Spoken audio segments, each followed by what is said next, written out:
ভার্সিটির প্রথম দিনে সিনিয়র আপুদের হাতে র্যাগিংয়ের শিকার হতে হয়েছে সাব্বিরকে। মধ্যবিত্ত পরিবারের সন্তান হচ্ছে সাব্বির। লেখাপড়ায় অনেক ভালো, তাই টপ রেজাল্ট করে ঢাকা বিশ্ববিদ্যালয়ে চান্স পেয়েছে। দেখতে মাশাল্লাহ পুরো চকলেট বয়। উজ্জ্বল ফর্সা গায়ের রং, যে কোনো মেয়ে প্রথম দেখাতে ক্রাশ খেয়ে যাবে। এবার গল্পে ফেরা যাক। এই ছেলে সিনিয়রদের কিভাবে সম্মান করতে হয় জানো না? দেখতে তো পুরোই হাবাগোবা, মনে হচ্ছে ভাজা মাছটাও উল্টে খেতে জানে না। ভার্সিটিতে প্রথম দিনে সেই সিনিয়রদের সাথে বেয়াদবি করলি? ওদের কথা শুনে সাব্বির নিজের কাঁধের ব্যাগটা ঠিক করতে করতে বলে, আমি আপনাদের কখন অসম্মান করলাম? এই ছেলে আপনার মুখে মুখে তর্ক করা হচ্ছে। ভার্সিটির প্রথম দিন সিনিয়রদেরকে সালাম দিতে হয়, জানিস না তুই? এই ভার্সিটিতে থাকতে হলে আমরা যা বলবো তাই শুনতে হবে, আর প্রতিদিনই এসে আমাদের আগে সালাম দিতে হবে। ভার্সিটিতে থাকতে হলে আপনাদের কথা শুনে চলতে হবে কেন? ভার্সিটি তো কারোর ব্যক্তিগত সম্পত্তি না। সবাই এখানে লেখাপড়া করার জন্য এসেছে। এখানে সবার সমান অধিকার আছে। তাহলে আমি আপনাদের কথা শুনে চলবো কেন? সাব্বিরের কথা শুনে বৃষ্টি ওদের টিমের লিডার মারিয়াকে বলল, দেখেছিস মারিয়া, এই ছেলের কত সাহস, তোর সামনে বেয়াদবি করছে, আর তুই কিছু না বলে চুপ করে আছিস। এই ছেলেকে শাস্তি দিতে হবে। মারিয়া তার হিমিকা, অসম্ভব সুন্দর একটা মেয়ে, পুরো ভার্সিটির ক্রাশ গার্ল। উজ্জ্বল ফর্সা গায়ের রং, বড়লোক বাপের বড় মেয়ে, কিন্তু প্রচণ্ড পরিমাণে বদমেজাজি, তবে মনের দিক থেকে অনেক ভালো। মারিয়া এতক্ষণ বসে বসে বাদাম খাচ্ছিল। বৃষ্টির কথা শুনে হাত জেরে উঠে দাঁড়ায় আর বলে, এই ছেলে, তুই জানিস তুই কার সাথে কথা বলছিস? কার সাথে কথা বলছি সেটা তো জানি না, তবে এটুকু বুঝতে পারছি কোনো বড়লোক বাবার বিগড়ে যাওয়া মেয়ের সাথে কথা বলছি। সাব্বিরের কথায় মারিয়া বেশ রেগে যায়, আর রেগে গিয়ে বলে, তোর এত বড় সাহস, তুই আমাকে অপমান করিস? তুই জানিস আমার বাবা এই ভার্সিটির প্রিন্সিপাল, আমি চাইলেই তোকে ভার্সিটি থেকে বের করে দিতে পারি। দেখেন আপু, আমি নিজের যোগ্যতায় এই ভার্সিটিতে এসেছি, কোনো ক্ষমতার জোরে বা ঘুষ দিয়ে নয়। যোগ্যতা থাকলে যে কোনো ভার্সিটিতেই আমি চান্স পাবো। আপনি যেটা বলছেন ওটা আপনার ক্ষমতার অহংকার। এভাবে নিজের ক্ষমতাটাকে অপব্যবহার না করে সেটাকে কোনো ভালো কাজে লাগান। এমন অনেক স্টুডেন্ট আছে যারা জীবনে অনেক কিছু করতে চায়, শুধু সামর্থ্যের অভাবে করতে পারে না। আপনার যদি এতই ক্ষমতা থাকে তাহলে সেই সমস্ত স্টুডেন্টদেরকে ভার্সিটিতে অ্যাডমিশন করিয়ে দিন। আমাদের মতো কিছু মধ্যবিত্ত ছেলেদের ভবিষ্যৎ এমন করে রাগের বশে নিজেদের খেয়াল খুশির জন্য নষ্ট না করে ওই সমস্ত গরিব পরিবারের ছেলেগুলোকে সাহায্য করুন। সাব্বিরের কথায় মারিয়া মুগ্ধ হয়ে ওর দিকে তাকিয়ে রইল। ছেলেটার কথাগুলো শুনে মারিয়া রাগ কখন যে পানি হয়ে গেছে সেটা নিজেও টের পায়নি। মারিয়া সাব্বিরের কথার মাঝেই এতটাই হারিয়ে গেছে যে ও কোনো কথাই বলছে না। মারিয়া কিছু বলছে না দেখে পাশ থেকে মারিয়ার বান্ধবী ছায়া বলল, এই ছেলে, তোর এই সমস্ত জ্ঞান তোর কাছে এরা, তো সাহস তো কম না? তুই আমাদের মারিয়ার মুখে মুখে কথা বলিস? তোকে তো আমি। কথাটা বলে ছায়া সাব্বিরের দিকে তেড়ে যেতে গেলে মারিয়া ছায়াকে থামিয়ে দিয়ে বলে, আমি কি করব না করব সেটা অবশ্যই তোর কাছ থেকে জানতে হবে না? সরি আপু, আমি যদি কোনো ভুল বলে থাকি তাহলে আমাকে ক্ষমা করে দেবেন। সাব্বিরের কথা শুনে মারিয়ার বান্ধবীগুলো সব হাসতে থাকে। মারিয়া ওদেরকে থামিয়ে দিয়ে বলে, তোর ভুলের জন্য এখন একটাই শাস্তি, তোকে আমাদের এই 5 জনের সমস্ত অ্যাসাইনমেন্ট করে দিতে হবে। কিন্তু আপু, আমি কেন আপনাদের অ্যাসাইনমেন্ট করতে যাব? আমি আপনাদের অ্যাসাইনমেন্ট কিভাবে করব? এটা কিভাবে সম্ভব? এটা তো অন্যায়। আপনারা শুধু শুধু আমার উপরে অত্যাচার করছেন। তুই যদি আমাদের অ্যাসাইনমেন্ট না করে দিস তাহলে তোকে এই ভার্সিটি থেকে রাস্ট্রিকেট করিয়ে দিব। কিভাবে করবি সেটা তোর ব্যাপার। সম্ভব অসম্ভব এই প্রশ্নই আসে না, এটা তোর শাস্তি। আমরা কোনো অত্যাচার করিনি, তুই যে আমাদের সাথে এতক্ষণ বেয়াদবি করলি সেই ভুলের শাস্তি এটা। আর তোর সময়সীমা মাত্র 24 ঘন্টা। 24 ঘন্টার মধ্যে তোকে সমস্ত অ্যাসাইনমেন্ট কমপ্লিট করে ঠিক এই সময়ে কালকে আমাদের দিতে হবে। মারিয়ার কথাগুলো শেষ হলে ওর বান্ধবী বৃষ্টি অ্যাসাইনমেন্টের পেপারগুলো নিয়ে সাব্বিরের হাতে দেয়। তারপর ওরা চলে যায়। সাব্বির কী করবে বুঝে উঠতে পারছে না। মাত্র 24 ঘন্টার মধ্যে 5 জনের অ্যাসাইনমেন্ট ও কিভাবে কমপ্লিট করবে, তাও আবার ওর সিনিয়র ব্যাচের, যেগুলো কখনো না দেখেছে না করেছে। সাব্বির পেপারগুলো নিয়ে সোজা লাইব্রেরিতে চলে যায়। লাইব্রেরিতে গিয়ে ও মারিয়াদের ব্যাচের বইগুলো খুঁজে বের করে, তারপর ওগুলো নিয়ে বাসায় চলে আসে। অন্যদিকে কিরে মারিয়া, তুই শুধু শুধু বেচারাকে আমাদের অ্যাসাইনমেন্ট করতে দিলি কেন? এগুলো তো আমরা আগেই কমপ্লিট করে রেখেছি, তাহলে আবার নতুন করে আমাদের অ্যাসাইনমেন্ট করতে দিলি যে? ফার্স্ট ইয়ারের স্টুডেন্ট সিনিয়র ব্যাচেলর অ্যাসাইনমেন্ট করতে দিয়েছে 24 ঘন্টার মধ্যে, তাও আবার 5 জনের অ্যাসাইনমেন্ট, যেটা করা অসম্ভব। কিন্তু ও এটা করার আপ্রাণ চেষ্টা করবে, কারণ ওর মতো ফকিন্নির বাচ্চার কোনো যোগ্যতা নেই ভার্সিটিতে থাকার।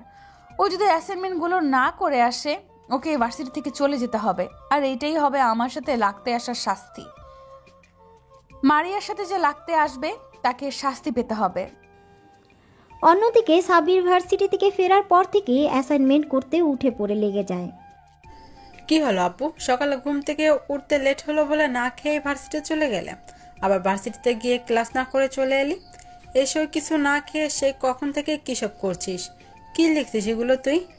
একটু তো খেয়ে নে, দেখ দুপুর 12টা পার হয়ে গেছে, তুই এখনো কিছু খাসনি। এভাবে থাকলে তো তুই অসুস্থ হয়ে পড়বি। উফ আম্মু, বিরক্ত করো না তো, আমি অ্যাসাইনমেন্ট করছি। এগুলো খুব জরুরি। কাজটা শেষ করেই আমি খেতে আসছি, তুমি যাও। আচ্ছা ঠিক আছে, তাড়াতাড়ি আয়, আমি গেলাম। পরদিন ভার্সিটিতে মারিয়া ওর লেডি গ্যাং নিয়ে অপেক্ষা করছে।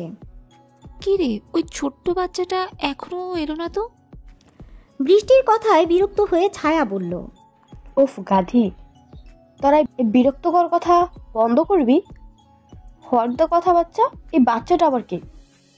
কেন, বাচ্চাটাকে বুঝতে পারছিস না? আরে কালকের ওই ছেলেটা যাকে আমরা অ্যাসাইনমেন্ট করতে দিয়েছি, কালকে ওর সাথে এত ঝগড়া করলি কিন্তু নামটাই তো কেউ জিজ্ঞেস করলি না। ওর তো এখন অ্যাসাইনমেন্ট দেওয়ার কথা, কিন্তু এখনো তো এলো না। সেজন্যই বলছি বাচ্চাটা এখনো এলো না যে। হ্যাঁ আসলেই তো বাচ্চা। ছায়ার কথাটা শেষ করার আগেই সাব্বির ওদের সামনে এসে অ্যাসাইনমেন্টগুলো এগিয়ে দিয়ে বলল, আসসালামু আলাইকুম আপুরা, এই নিন আপনাদের অ্যাসাইনমেন্ট। সাব্বিরের কথায় ওরা 5 জনে অবাক হয়ে যায় আর ছায়া বলে, এই ছেলে 24 ঘন্টার মধ্যে সিনিয়র ব্যাচের অ্যাসাইনমেন্ট করা অসম্ভব, তাহলে তুমি কিভাবে করলা? নিশ্চয়ই ভুলভাল লিখে নিয়ে এসেছো। পাশ থেকে বৃষ্টি বলল, এই কেউ অ্যাসাইনমেন্টগুলো নিয়ে দেখতো সব ঠিক আছে কিনা। ছায়া সাব্বিরের হাত থেকে অ্যাসাইনমেন্টগুলো নিয়ে দেখতে লাগলো। কিছুক্ষণ বেশ ভালোভাবে দেখে বুঝতে পারলো সব একদম ঠিক আছে। তখন ছায়া অবাক হয়ে মারিয়াকে বলল, মারিয়া, এ তো দেখছি সব একদম ঠিক করেছি। এই ছেলে, তোমার নাম কি? জি, আজমাইন হোসেন সাব্বির। মারিয়া এতক্ষণ চুপ ছিল, কিন্তু সাব্বিরের নাম শুনে অবাক হয়ে যায়। তারপর ওকে প্রশ্ন করে, আজমাইন হোসেন সাব্বির মানে? হ্যাঁ আপু, এটাই আমার বাবা মায়ের দেওয়া নাম। আচ্ছা, তোকে কি সবাই টিউশনি সাব্বির ডাকতো? না মানে তুই কি আগে অনেকগুলো টিউশনি করাতি? হ্যাঁ, আমি টিউশনি পড়াতাম, কিন্তু আপনি কিভাবে জানলেন? সাব্বিরের কথা শুনে মারিয়া একটা তাচ্ছিলের হাসি দিয়ে বলে, আমি নীলার বড় আপু। মারিয়া কথাটা বলেই সেখান থেকে চলে যায়। আর সাব্বির মারিয়ার চলে যাওয়ার দিকে অবাক চোখে তাকিয়ে রইল। ও বিশ্বাসই করতে পারছে না যে মারিয়া নীলার বড় আপু। আজ এতগুলো দিন পর এক্স গার্লফ্রেন্ডের নাম শুনে সাব্বির কি বলবে, ওর কি রিয়াকশন করা দরকার সেটাও জানা না। মারিয়া চলে যাওয়ার দিকে ওর বান্ধবীগুলো ওকে ডাকতে ডাকতে চলে যায়। সাব্বির কিছুক্ষণ সেখানে দাঁড়িয়ে থেকে ওদের চলে যাওয়ার দিকে তাকিয়ে থেকে নিজের ক্লাসে চলে যায়। সাব্বিরের ক্লাসে মনোযোগ দিতে পারছে না, বারবার কিছুক্ষণ আগের ঘটনা মাথায় ঘোরপাক খাচ্ছে। মারিয়া নীলার বড় আপু, কিছু একটা ভেবে দীর্ঘশ্বাস ফেলে সাব্বির সেদিনকার মতো কোনো মতে ক্লাস করে সাব্বির বাসায় চলে যায়। দেখতে দেখতে বেশ কয়েকটা দিন কেটে যায়।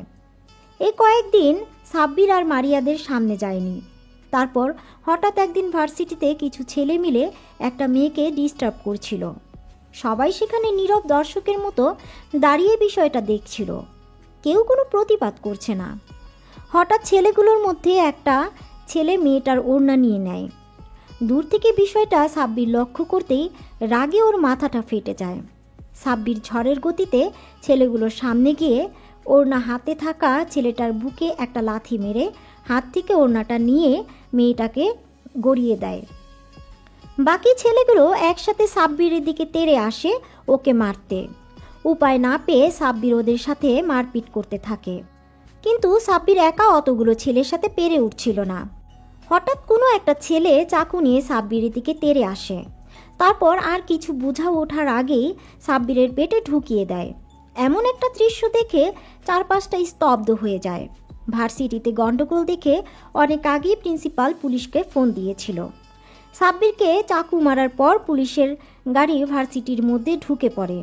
তারপর ভিড় ঠেলে ছেলেগুলো পালিয়ে যাওয়ার আগেই ওদের ধরে ফেলে। সাব্বির পেটে হাত দিয়ে মাটিতে লুটিয়ে পড়ে। ক্ষত স্থান অঝরে রক্ত পড়ছে। সাব্বির পড়ে যেতে কোথা থেকে যেন মারিয়া ছুটে আসে। সাব্বির বলে চিৎকার দিয়ে দৌড়ে ওর কাছে চলে আসে। ততক্ষণে সাব্বির তীব্র যন্ত্রণায় কাতরাচ্ছে।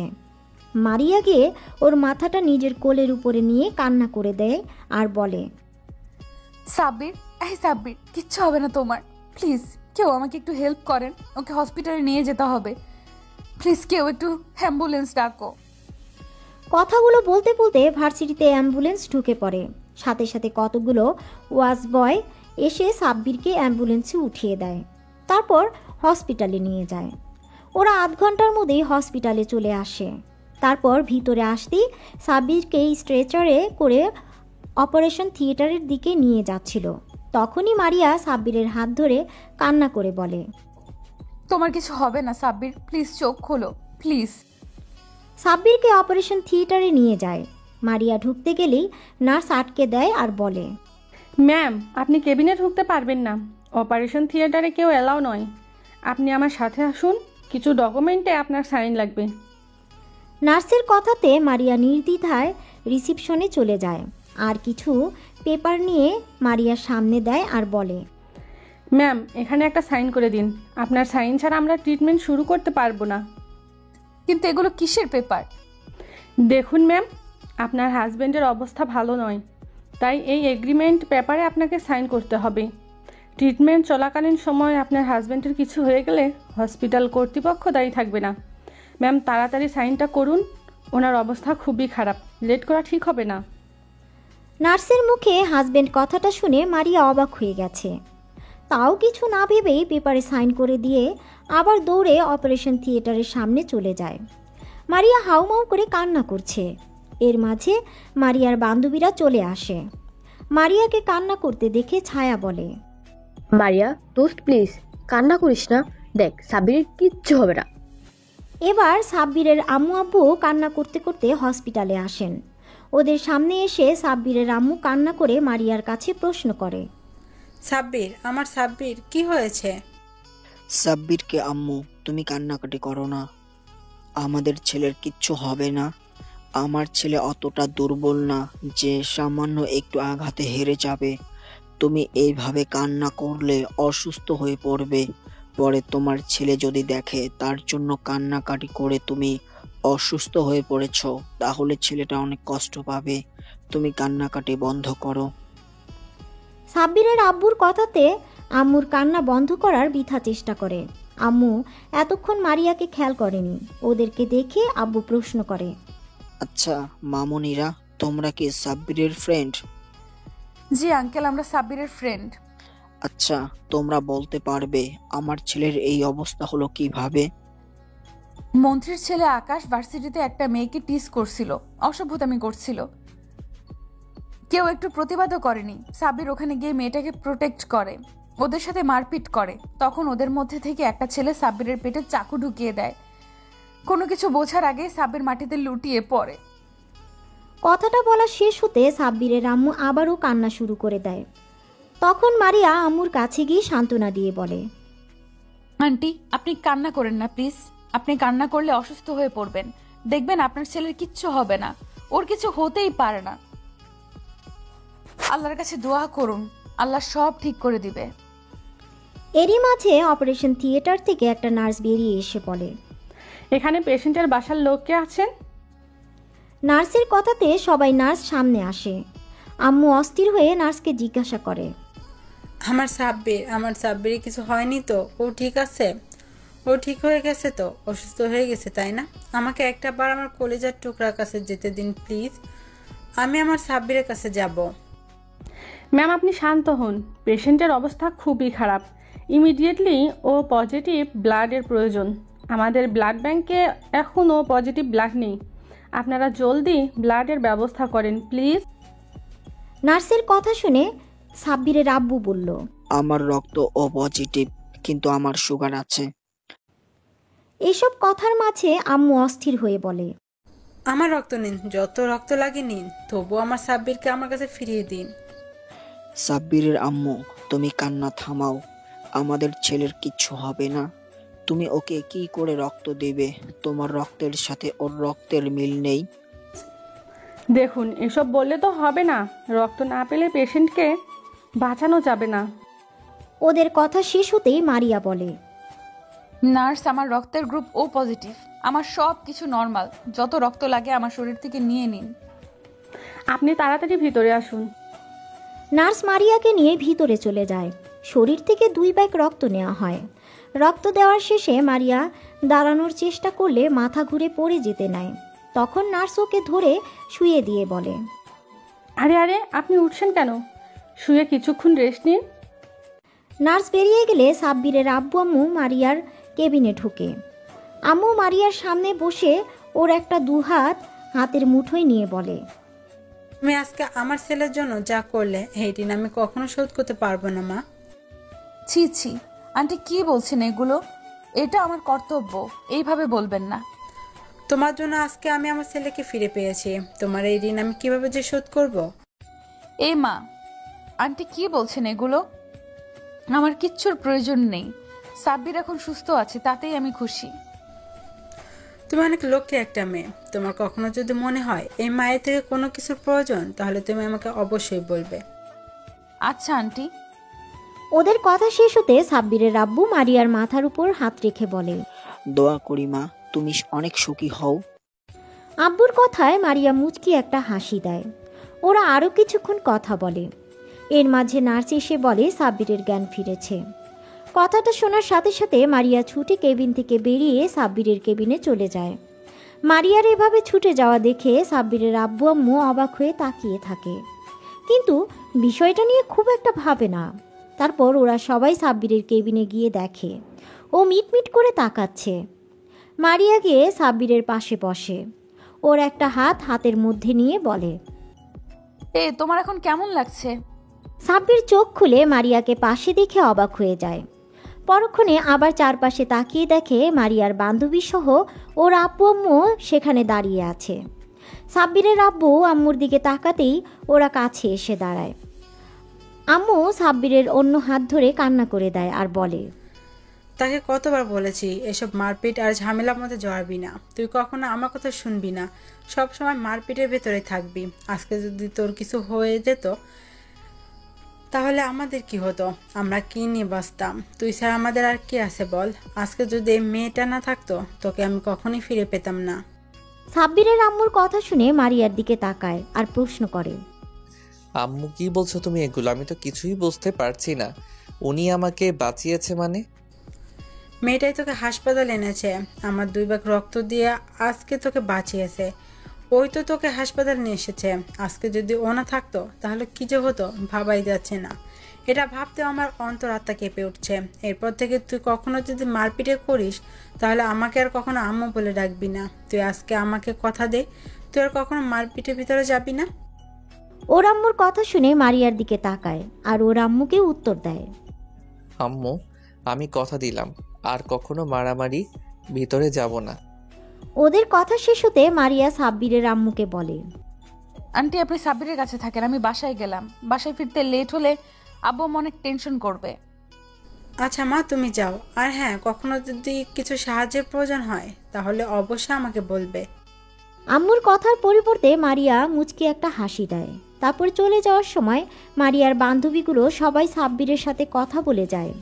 সবাই চলে যেতেই সাব্বির কিছু একটা ভেবে মুচকি একটা হাসি দেয়। আব্বু আম্মু ওকে এমন করে হাসতে দেখে ভ্রু কুচকে জিজ্ঞাসা করে, কি হলো আব্বু, তুই হাসছিস কেন? না না, কিছু না তো, এমনি। আচ্ছা আব্বু, একটা কথা জিজ্ঞেস করব? আম্মু, তুমি আমাকে কিছু জিজ্ঞেস করবে, তার জন্য পারমিশন নিতে হবে? তুমি নিশ্চিন্তে আমাকে বলো কি বলতে চাও। আব্বু, তুই কি মেয়েটাকে ভালোবাসিস? আম্মুর মুখে এরকম কথা শুনে সাব্বির অবাক হয়ে আম্মুর দিকে তাকিয়ে বলে, আম্মু, কী সব বলছো? তোমার মাথা ঠিক আছে? ওই মেয়েটা আমাদের ভার্সিটির সিনিয়র, আমার থেকে 2 বছরের সিনিয়র। আমার ওর সাথে তেমনভাবে কোনো পরিচয়ই নেই, তাহলে সম্পর্ক হবে কিভাবে? কিন্তু মেয়েটা যে বললো ও তোর ফ্রেন্ড, তাছাড়া মেয়েটাকে দেখে মনে হলো তোকে প্রচন্ড পরিমাণে ভালোবাসে। আম্মু, তুমি ভুল ভাবছো। দেখ আব্বু, আমি তোর আম্মু, আমাকে ঠিক ভুল চেনাতে আসিস না। আমি মেয়েটার চোখে তোর জন্য এক বুক পরিমাণ কষ্ট আর ভালোবাসা দেখেছি, আর তুই কেমন ওদিকে মায়া ভরা দৃষ্টিতে তাকিয়েছিলি। জানিস তো, মায়ের চোখে সন্তান কখনোই ফাঁকি দিতে পারে না। তুমি ঠিক বলছো, এই বিষয়টা আমিও লক্ষ্য করেছি, শুধু বলতে পারছিলাম না। আব্বু আম্মু, তোমরা কি একটু থামবে? আমাকে তোমরা কিছু বলার সুযোগই দিচ্ছ না। তোমরা যে মেয়েটাকে নিয়ে এত আকাশ পাতাল চিন্তা করছো, জানো মেয়েটাকে? এর কথায় আব্বু আম্মু নীরব হয়ে ওর দিকে তাকিয়ে বলে, ওই মেয়েটার কেউ নয়, ও হচ্ছে নীলা আর বড় বোন। সাব্বিরের মুখে নীলা নামটা শুনে আব্বু আম্মু অবাক হয়ে গেল। নীলার বড় আপু যে এই মেয়েটা মানে মারিয়া, সেটা শুনে আরও অবাক হয়ে গেল। আব্বু আম্মু অনেকক্ষণ চুপ করে সাব্বিরের মুখের দিকে তাকিয়ে রইল। তারপর নীরবতা ভেঙে আম্মু বলল, নীলা মানে সে পিচ্ছি মেয়েটা যাকে তুই টিউশনে পড়াতে যেতি? এই মেয়েটা নীলার বড় বোন, কিন্তু এর সাথে তো নীলা কোনো মিল নেই। সাব্বির ওর আম্মুর কথায় বিরক্ত প্রকাশ করে বলে, আম্মু, তোমার কি মাথা খারাপ হয়ে গেছে? ওরা কি যমজ নাকি একই রকম দেখতে হবে? উফ, তুই একটা মাথা মোটা। আমি কি চেহারা মিলা কথা বলেছি নাকি? আমি বলতে চেয়েছি নীলা অহংকারী, বদমেজাজি আর জেদি একটা মেয়ে। শুধু নিজের জেদটাকে ধরে রাখতে তোর সাথে মিথ্যা ভালোবাসা অভিনয় করে তোকে মৃত্যুর মুখে ঠেলে দিয়েছিল, আর সেই মেয়ের বড় বোনে আজকে তোকে মৃত্যুর পর থেকে বাঁচিয়ে আনলো। সাব্বিরের আম্মুর কথা শুনে মুচকি একটা হাসি দেয়। পরক্ষণে আবার ওর আম্মুর মুখে এমন কিছু শুনে যা শোনার জন্য মোটেও প্রস্তুত ছিল না। তবে যাই বলো না কেন সাব্বির আব্বু, মেয়েটাকে কিন্তু আমাদের সাব্বিরের সাথে খুব সুন্দর মানাবে। যদিও সাব্বির থেকে 1 বছর সিনিয়র, তাতে কি, মেয়েটাকে আমার বেশ পছন্দ হয়েছে। অহংকার নীলার থেকে তো ভালোই। আচ্ছা ঠিক আছে, অনেক কথা বলা হয়েছে। ছেলেটা এত বড় একটা ঝড় গেল, এখন আর কথা না বলে ওকে রেস্ট নিতে দাও, আর তুমি বাইরে চলো। আব্বু আম্মু কেবিন থেকে বেরিয়ে যায়, আর সাব্বির সেই পুরনো দিনের ভাবনাতে ডুব দেয়। দেখতে দেখতে 2টা দিন কেটে যায়। এই 2টা দিন সাব্বিরকে হসপিটালে থাকতে হয়েছিল। আজকে সাব্বিরকে ডিসচার্জ করা হবে। যাওয়ার আগে ক্ষত স্থানের ড্রেসিং করার জন্য একটা নার্স এলো। তারপর নার্স কিছু একটা ভেবে বলতে লাগলো, আচ্ছা, আপনার স্ত্রী তো আর এলো না, উনি কি অসুস্থ নাকি? নার্সের কথা শুনে সাব্বির যেন আকাশ থেকে পড়ল। ভাবছে ওর আবার বউ আসলো কোথা থেকে? সেখানে এখন অবধি বিয়েটাই করলো না, সেখানে আবার বউ। সাব্বির অবাক হয়ে বলল, আমার বউ মানে? কেন, সেদিন ম্যাডামই তো আপনাকে হসপিটালে আনলো, ব্লাড দিল, এমনকি এগ্রিমেন্ট পেপারে সাইন করলো। সত্যি ভাগ্য করে এমন একটা বউ পেয়েছেন। উনি যদি আপনাকে হসপিটালে আনতে আর কয়েক মিনিট লেট করতো, তাহলে হয়তো আর আপনাকে বাঁচানো যেত না। তাছাড়া ম্যাডাম যে পরিমাণে কান্না করেছে আপনি ভাবতেও পারবেন না। যতক্ষণ আপনার ট্রিটমেন্ট হয়েছে ততক্ষণ উনি পাগলের মতো কান্না করেছে। আপনার জন্য যে পরিমাণে পাগলামি করছিল তাতে তো স্পষ্ট বোঝা যায় উনি আপনার স্ত্রী আর আপনাকে প্রচণ্ড পরিমাণে ভালোবাসে। নার্সের কথা শুনে সাব্বিরের অবাকের উপর অবাক হচ্ছে। ভাবতেই পারছে না ওরই এক্স গার্লফ্রেন্ডের বড় বোন নাকি ওর জন্য কান্না করেছে, এমনকি ওর জন্য এত কিছু করেছে। সাব্বিরের মনে এখন একটা প্রশ্নই ঘুরপাক খাচ্ছে, আর সেটা মারিয়া ওর জন্য এত কিছু কেন করেছে? তাহলে কি আম্মু যেটা বলল সেটাই সত্যি? কিন্তু সেটা কিভাবে সম্ভব? সাব্বির বারবার নিজেকে প্রশ্ন করছে। নার্সের ড্রেসিং করা হয়ে গেলে চলে যাচ্ছিল, কিন্তু কিছু একটা মনে করে আবার ফিরে এসে বলল, আর হ্যাঁ, দোয়া করি আপনারা দুজন অনেক সুখী হন। জানেন তো, লাইফ পার্টনার হিসেবে এমন কাউকে পাওয়াটা অনেক ভাগ্যের ব্যাপার। তাকে সবসময় ভালোবাসার মানুষটাকে আগলে রাখবেন। সাব্বিরকে ডিসচার্জ করা হলে ও আব্বু আম্মুর সাথে বাসায় ফিরে আসে। দেখতে দেখতে আরও 1 সপ্তাহ কেটে যায়। এর মাঝে মারিয়া একবারও সাব্বিরের খোঁজ খবর নেয়নি। পুরো 1 মাস লেগে গেল সাব্বির সুস্থ হতে। আর সুস্থ হতে ভার্সিটিতে যাবে বলে ঠিক করে। সাব্বির রেডি হয়ে আম্মুকে বলে ভার্সিটির উদ্দেশ্যে বেরিয়ে পড়ে। তারপর ক্যাম্পাসে এসে সাব্বির বারবার এদিক ওদিক মারিয়াকে খুঁজছিল। কেন জানি না, সাব্বির এই 1টা মাস মারিয়াকে অনেক মিস করেছে। বারবার শুধু মারিয়ার মায়াবী মুখ ওর চোখের সামনে ভেসে উঠেছে। অনেকক্ষণ মারিয়াকে খুঁজেও যখন পেল না, তখন হতাশ হয়ে ক্লাসে চলে যায়। তারপর ক্লাস করতে থাকে। অন্যদিকে কি রে মারিয়া, আজ এতদিন পর সাব্বির ভার্সিটিতে আসলো আর তুই একটা বার ছেলেটার সাথে দেখা করলি না? এই কয়টা দিন তো পাগল হয়ে গিয়েছিলি ওকে দেখতে না পেয়ে, আর আজকে যখন ও এসেছে একটা বার ওর সামনেও যাচ্ছিস না। দেখলাম ও তোকে অনেকক্ষণ যাবৎ খুঁজছিল, অবশেষ না পেয়ে মুখটা মলিন করে ক্লাসে চলে গেল। ওদের কথা শুনে মারিয়া মলিন সুরে বলে, আমি কিভাবে ওর সামনে যাব বলতে পারিস? সাব্বির নিশ্চয়ই এখন আমাকে ঘৃণা করে। আজব তো, তাকে ঘৃণা করবি কেন? কারণ আমি যে নীলার বোন, এটা জানার পর থেকে সাব্বির নিশ্চয়ই আমাকে ঘৃণা করে। সাব্বির হয়তো ভাবে আমিও নীলার মতো অহংকারী, বদমেজাজি আর প্রতারক। আর তার প্রমাণ তো আমি নিজেই দিয়ে দিয়েছি। ছেলেটা ভার্সিটির প্রথম দিন আসতেই ওর সাথে কি করলাম, তখন ও কি বলেছিল তোদের হয়তো মনে নেই, আমি নাকি বড়লোক বাবের বিগড়ে যাওয়া সন্তান। আর আমিও তো নীলার মতোই ওর দারিদ্রতার সুযোগ নিয়েছিলাম। ছেলেটা যে কয়টা দিন হলো ভার্সিটিতে আসছে, আমি প্রত্যেকটা দিন ওর সাথে রাফ বিহেভ করেছি। দেখ মারিয়া, আমরা সবসময় যেটা ভাবি সেটা কিন্তু হয় না। তুই কি জানিস আমরা নিজেরাই নিজেদের শত্রু? যে বিষয়টা নিয়ে আমরা ভয়ে থাকি সেই বিষয়টা নিয়ে আমরা এতটাই চিন্তা করে ফেলি যে যেটা হবার নয় সেটাও কল্পনায় চলে আসে। তারপর সেটার সম্মুখীন হবার সাহসও হয় না আমাদের। এইভাবে ভুলভাল চিন্তাভাবনা বাদ দিয়ে সাব্বিরের সাথে দেখা করে কথা বল। ছেলেটার ওপর দিয়ে এতটা ধকল গেছে, ওকে জিজ্ঞেস কর এখন কেমন আছে। ওকে একটু সময় দে। আর তোর জন্য যদি ওর মনে কোনো নেগেটিভ চিন্তাভাবনা থাকে তাহলে সেটা দূর করার চেষ্টা কর। ভার্সিটিতে এসেই ও প্রথমে তোকে খুঁজছিল, আর তুই ওকে এড়িয়ে যেতে চাইছিস। বৃষ্টির কথাগুলো মারিয়া মনোযোগ দিয়ে শুনল। তারপর নিজের মনকে প্রশ্ন করল, বৃষ্টি ঠিকই বলছে, আমার একবার সাব্বিরের সামনে গিয়ে ওর সাথে কথা বলা দরকার। অন্যদিকে সাব্বিরের ক্লাসগুলো শেষ হলে ও ক্যান্টিনের দিকে যাচ্ছিল। তখনই বৃষ্টি আর ছায়া এসে ওর সামনে দাঁড়ায় আর বলে, এই শোন মারিয়া, তোকে ভার্সিটির পেছন দিকে লেকের পাড়ে যেতে বলেছে। মারিয়া নামটা শুনে সাব্বিরের মুখে হাসির রেখা ফুটে ওঠে। তখন ও বলে, মারিয়া আপু আমাকে ডেকেছে, কিছু বলবে আমাকে? তোর সমস্যা কি বলতো? এত বেশি বুঝিস কেন সব বিষয়ে? তোকে না বললাম মারিয়া ডাকছে, তুই সেখানে না গিয়ে আমাদের প্রশ্ন করছিস। যে ডেকেছে তার থেকে শোন। সাব্বির আর এক মুহূর্ত সেখানে না থেকে ওখান থেকে ছুটে ভার্সিটির পেছনের দিকে লেকের পাড়ে চলে আসে। আসতেই খেয়াল করে মারিয়া একটা বেঞ্চে বসে আছে। মারিয়ার কোমর ছাড়িয়ে লম্বা চুলগুলো এলোমেলো বাতাস অবাধ্য বিচরণ করছিল। এতদিন পর মারিয়াকে দেখে সাব্বির একটা ঘোরের মধ্যে চলে যায়। ও গুটি গুটি পায়ে হেঁটে মারিয়ার পাশে গিয়ে বসে পড়ে। এতগুলো দিন পর সাব্বিরকে দেখে মারিয়ার ভেতরে অজানা শিহরণ খেলে গেল। মারিয়ার বুকের মাঝে নীল সমুদ্রের উথাল পাথাল ঢেউ বইতে শুরু করলো। মারিয়া লজ্জা মিশ্রিত এক চাহনিতে সাব্বিরের দিকে তাকায়।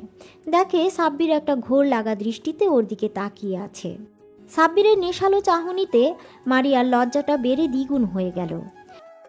মারিয়া লজ্জা পেয়ে চোখ জোড়া নামিয়ে নিয়ে হালকা কাশি দেয়। কাশির আওয়াজে সাব্বিরের ঘোর কাটে আর আমতা আমতা করে বলে, মানে না, আসলে কেমন আছেন আপু? মারিয়া লজ্জা পেলেও সাব্বিরের মুখে আপু ডাকটা কেন জানি সহ্য করতে পারল না। মারিয়া রেগে আগুন হয়ে গেল আর বলল, ওই কুত্তা, বান্দর, বিলাই, হনুমান, হাতি, গন্ডার, মাথা মোটা, খাটাস, উল্লুক, ফাল্লুক, আমি তোর কোন জন্মের আপু? এমন ভাবে আপু বলছিস যেন আমি তোর মায়ের পেটের আপু। খবরদার, আর কখনো যদি আমাকে আপু বলে ডেকেছিস তাহলে তোর খবর করে ছেড়ে দিব, কুত্তা, বলে রাখলাম। মারিয়ার আগে ফুঁসতে লাগলো। সাব্বির আবুলের মতো মারিয়ার রাগী চেহারার দিকে তাকিয়ে ভাবতে লাগলো, আপু, আপনি তো আমার 2 বছরের সিনিয়র, তাহলে আপনাকে আপু ডাকবে না তো কি ডাকবো? কি বলে ডাকবি মানে? আমার একটা সুন্দর নাম আছে, তুই জানিস না? এখন থেকে আমার নাম ধরে ডাকবি। আর কি আপনি আপনি লাগিয়ে রেখেছিস? হ্যাঁ, কিন্তু আপনি তো আমার থেকে বড়, আপনার নাম ধরে ডাকলে সবাই বিষয়টা কিভাবে নিবে? আর আপনি বলে না ডাকলে সেটা তো বেয়াদবি হয়ে যাবে। আপনি না বলেছিলেন আপনাদেরকে সম্মান দিয়ে কথা বলতে, আমি তো এখন সেটাই করছি। তাহলে এত অভিযোগ কেন? একবার বলেছি শুনতে পাসনি? আমি বলেছি মানে তুই আমার নাম ধরেই আর তুমি করেই ডাকবি। মারিয়া বলেই কিছুক্ষণ চুপ করে থেকে তারপর নিজেকে বেশ স্বাভাবিক করে শান্ত গলায় বলল, এখন কেমন আছো তুমি? মারিয়ার মুখে তুমি ডাকটা শুনে সাব্বিরের ভেতরে মৃদু বাতাস বয়ে গেল। তারপরও পড়ল, আলহামদুলিল্লাহ ভালো আছি, আপনি কেমন আছেন? সাব্বিরের মুখে আবার আপনি ডাক শুনে মারিয়া রাগী চোখে তাকিয়ে সাব্বির আমতা আমতা করে বলল, আপনাকে তুমি ডাকতে সময় তো লাগবেই। আমি সবাইকে আপনি করে ডাকতে অভ্যস্ত, তাই তুমি ডাকটা সহজে আসে না। সাব্বিরের ভয়ার্ত চেহারা দেখে মারিয়া একটু মুচকি হাসে। তখনও জিজ্ঞাসা করে, আচ্ছা তোমাকে একটা কথা বলবো, যদি কিছু মনে না করো। কি কথা বলো?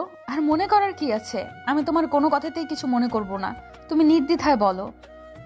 তুমি তো নীলার আপু, অথচ নীলার স্বভাবের সাথে তোমার কোনো মিল নেই। দুজনে দুই মুদ্রার উল্টো পিঠ। তুমি এতটা আলাদা কেন? এই প্রশ্নটা আমার মনে বারবার ঘুরপাক খাচ্ছে। এর জন্য তুমি এতটা ভয় পাচ্ছিলে? তবে হ্যাঁ, তুমি কথাটা ঠিক বলেছ। আমি আর নীলা দুজনেই দুই রকম। নীলার সাথে আমার কোনো মিল নেই। নীলার অতিরিক্ত অহংকার করত। ওর এই অহংকার আর জেদের জন্যই হয়তো ওকে শাস্তি পেতে হয়েছে। শাস্তি পেয়েছে মানে? কি বলছো তুমি? আমি তো কিছুই বুঝতে পারছি না। নীলা তোমার সাথে যেটা করেছে ঠিক এইরকম ভাবে আরো অনেক ছেলের সাথে এইরকম করেছে। কিন্তু ওই যে কথায় আছে না, পাপের ঘড়া পূর্ণ হয়ে গেলে পাপের শাস্তি হবেই হবে। নীলার এমন কাজে অনেক ছেলেই ওর উপর ক্ষিপ্ত ছিল। তারপর ও যখন মন্ত্রীর ছেলে আকাশের একটা ফ্রেন্ডের সাথে ঠিক একইভাবে গেমের অভিনয় করে, তখন আকাশ অনেক ক্ষিপ্ত হয়ে যায়। এরপর একদিন নীলাকে জোর করে তাকে তুলে নিয়ে গিয়ে ধর্ষণ করে মেরে ফেলে। মারিয়ার এমন কথা শুনে সাব্বিরের পুরো পৃথিবী যেন থমকে গেছে। ও বিশ্বাসই করতে পারছে না নীলা আর নেই। আপনাদের সবার মনে হয়তো প্রশ্ন থাকতে পারে, সাব্বিরের সাথে কি এমন করেছিল নীলা। আসুন তবে আপনাদের সব ঘটনা খুলে বলি। সাব্বির মধ্যবিত্ত পরিবারের ছেলে। সাব্বিরের আব্বু হঠাৎ অসুস্থ হয়ে পড়ায় সেই মুহূর্তে সাব্বিরকে পরিবারের হাল ধরতে হয়েছিল। নীলা ছিল সাব্বিরের প্রথম ছাত্রী। সাব্বির প্রথম থেকেই নীলাকে অনেক স্নেহ করত, কিন্তু নীলার কাছে সেগুলো বিরক্ত লাগতো। তারপরে নীলার আব্বু আম্মু সাব্বিরের প্রতি অতিরিক্ত কেয়ার আর ভালো মানসিকতা দেখে নীলা রাগে, হিংসায় আর জেদের জন্য সাব্বিরের সাথে ভালোবাসার নাটক করে। সাব্বির যখন ওর প্রেমের প্রস্তাবে রাজি হচ্ছিল না, তখন নীলা সুইসাইডের নাটক করছিল। ফলস্বরূপ সাব্বিরকে বাধ্য হয়ে রাজি হয়ে যেতে হয়েছিল। তারপরও সাব্বির ওদের সম্পর্কটা নিয়ে খুবই দ্বিধায় ছিল, কারণ নীলা খুবই ছোট ছোট ড্রেস পরতো আর নাইট ক্লাবে গিয়ে অন্য ছেলেদের সাথে পার্টি করত, ড্রিঙ্কস করত। এক কথায় নীলার এরকম চলাফেরা সাব্বিরের মোটেও পছন্দ ছিল না। কিন্তু সাব্বির মানা করলে নীলা ওকে অনেক কথা শুনিয়ে দিত। তারপর একদিন রাতে সাব্বির টিউশনি শেষ করে বাসায় ফেরার পথে দেখে একটা গাড়ির মধ্যে একটা মেয়ে আর একটা ছেলে অন্তরঙ্গ অবস্থায় আছে। সাব্বির দেখেও এড়িয়ে যাচ্ছিল। ঠিক সেই সময় গাড়ির ভেতর থেকে মেয়েটার খুবই বিশ্রী একটা আওয়াজ শুনতে পায়। সাব্বিরের কেন জানি ভয়েসটা খুবই চেনা চেনা লাগছিল। তখনও গাড়ির জানালার কাছে গিয়ে দেখে নীলা একটা ছেলেকে কিস করছে। এসব দেখে সাব্বিরের মাথায় যেন আকাশ ভেঙে পড়ল। সাব্বির বিশ্বাসই করতে পারছিল না যে নীলা এরকম করবে ওর সাথে। নীলা খুবই বাজেভাবে চলাফেরা করলেও এটুকু সাব্বিরের বিশ্বাস ছিল যে ও কখনো এমন কাজ করতে পারে না। কিন্তু সেদিন ওকে এরকম অবস্থায় দেখে সাব্বিরের বলার ভাষা হারিয়ে ফেলেছিল। তারপর সাব্বির গাড়ির দরজায় টোকা দিতেই নীলা ছেলেটাকে ছেড়ে দিয়ে গাড়ির জানালা নামিয়ে দেখে সাব্বির দাঁড়িয়ে আছে। নীলা ড্রিঙ্কস করে পুরো মাতাল হয়ে আছে, ওর কোনো হুঁশই নেই। ও কি করছে জানে না। সাব্বিরকে দেখে নীলা মাতাল অবস্থায় বলে, এই ফকিন্নির বাচ্চা, ছোট লোকের বাচ্চা, তুই এখানে কি করছিস? চলে যা এখান থেকে। আমি আমার বেবির সাথে রোম্যান্স করছি, দেখতে পাচ্ছিস না? ছোট লোকের বাচ্চা। নীলার মুখে এমন কথা শুনে আর চোখের সামনে এসব দৃশ্য দেখে সাব্বির আর নিজেকে কন্ট্রোল করতে পারে না। সাব্বিরের চোখ দিয়ে দু ফোঁটা পানি গড়িয়ে পড়ে। সাব্বিরের চোখের কোণে জমে থাকা পানিটা মুছে নিয়ে চলে যায় আর নীলা ওকে বকা দিতে থাকে। ওই ঘটনার পর বেশ কয়েকটা দিন কেটে যায়। সাব্বির আর নীলার সাথে দেখা করেনি আর ওকে টিউশনিও পড়াতে যায়নি। সাব্বির যোগাযোগ করছে না দেখে নীলার মধ্যে কোনো চিন্তা ভাবনা নেই। নীলার আম্মু প্রতিদিনই সাব্বিরের খোঁজ করে সাব্বির কেন টিউশনি করাতে আসছে না। নীলার আম্মু সাব্বিরকে ফোন দিয়ে টিউশনি পড়াতে আমার জন্য অনেক রিকোয়েস্ট করে। আর সেই মুহূর্তে সাব্বিরের টাকার প্রয়োজন ছিল আব্বু ট্রিটমেন্টের জন্য। সাব্বির বাধ্য হয়ে নীলাদের বাসায় যায়। সাব্বির নীলার আম্মুর সাথে বেশ কিছুক্ষণ কুশল বিনিময় করে নীলাকে পড়ানোর জন্য ওর রুমে যায়। নীলার রুমে আসতেই ও ভদ্র মেয়ের মতো পড়তে বসে। পড়া শেষ হতেই যখনই সাব্বির চলে আসতে যাবে তখনই নীলা পেছন থেকে সাব্বিরের হাত ধরে বলে, কি হলো, তুমি চলে যাচ্ছ কেন? আর তুমি এই কদিন আমার সাথে কথা বলনি কেন? আমার খোঁজও নেওনি কেন বেবি? নীলার মুখে এই সমস্ত কথা শুনে সাব্বির তাচ্ছিলের একটা হাসি দিয়ে বলে, আমি বামন হয়ে চাঁদ ধরতে পারি না, তাই এই সম্পর্কটা আমার পক্ষে রাখা সম্ভব না। তাছাড়া তোমার তো প্রেমিকের অভাব নেই। তোমার শরীরের খিদে মেটানোর জন্য অনেকেই আছে, সেটা আমি সেদিন নিজের চোখেই দেখেছি। সেদিন গাড়িতে থাকো আর কোনো কথা বলতে চাই না। ভালো থাকবে তুমি। সাব্বিরের এরকম কথা শুনে নীলা বুঝতে পারে ওর সবটা সাব্বির জেনে গেছে। তারপরও নীলার রাগ হচ্ছে, ওর মতো 2 টাকার একটা ফকিন্নির বাচ্চা ওকে তেজ দেখিয়ে কথা বলছে, ওকে রিকোয়েস্ট করছে। বিষয়টা নীলা কিছুতেই মেনে নিতে পারেনি, তাই বলতে লাগলো, এই তোর এত বড় সাহস, তুই এই নীলাকে রিজেক্ট করছিস? এরপর যেটা হবে এর জন্য তুই দায়ী থাকবি। নীলার কথা শুনে সাব্বির বলে, আপনি তো আমার অনেক বড় উপকার করেছেন। এরপর থেকে হয়তো দ্বিতীয়বার আর কাউকে বিশ্বাস করতে পারবো না। আমার ভাগ্যে যেটা আছে সেটা হবেই। আপনাদের সামান্য কথায় আমার কিছু যায় আসে না। ভালো থাকবেন আর ধন্যবাদ সব কিছুর জন্য। সাব্বির বাসা থেকে বেরিয়ে পড়ে আর যাওয়ার আগেই নীলার আম্মুকে বলে ও আজ থেকে নীলাকে পড়াতে আসবে না। নীলার আম্মু বারবার ওকে জিজ্ঞাসা করলেও সাব্বির কিছু না বলেই চলে যায়। তারপর 2-3 দিন পর সাব্বির টিউশনি পড়িয়ে বাসায় আসছিল। ঠিক সেই মুহূর্তে একটা মেয়ে সাব্বিরের সামনে এসে বলে, ভাইয়া প্লিজ হেল্প করেন, প্লিজ ভাইয়া, আমার বান্ধবীকে কিছু ছেলে তুলে নিয়ে গেছে। মেয়েটির কথা শুনে সাব্বির বলে, ভয় পেও না আপু, আমি হেল্প করব তোমাকে। ওরা কোনো দিকে নিয়ে গেছে, আমাকে বলো। কথাগুলো বলে মেয়েটা সাব্বিরকে নিয়ে একটা পুরাতন গোডাউনের দিকে নিয়ে যায়। তারপর সেখানে যেতেই সাব্বির অবাক হয়ে যায়, কারণ গোডাউনের ভিতরে কেউ ছিল না। ভেতরে আসতেই মেয়েটা খুব বিশ্রীভাবে হাসতে থাকে। কি হলো আপু, তুমি এভাবে হাসছো কেন? এখানে তো কেউ নেই। আর তুমি না বললে তোমার বান্ধবীকে কারা এখানে নিয়ে আসছে?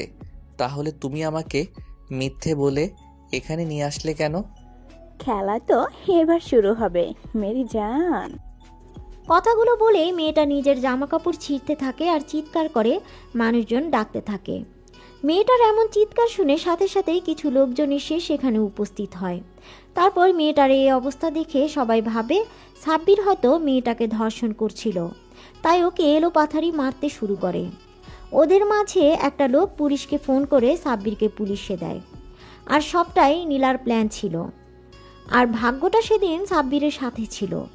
ওই থানার ওসি সাব্বিরের আব্বুর বন্ধু ছিল। উনি সাব্বিরকে খুব ভালোভাবেই চিনত। সাব্বির এরকম কোনো কাজ করতে পারে না, সেটা ওসি জানতো। তাই উনি সবটা খোঁজ খবর নিয়ে বুঝতে পারে সবটা একটা প্ল্যান ছিল। আর সেখানে এই ঘটনাটা সেই এরিয়ার সিসিটিভি ক্যামেরায় সব ধরা পড়ে যায়। তখন সাব্বিরকে ওসি ছেড়ে দেয়। সাব্বিরের আব্বু আম্মু এতটাই ভয় পেয়ে গিয়েছিল যে সেদিনই সাব্বিরকে নিয়ে এলাকা ছেড়ে চলে যায়।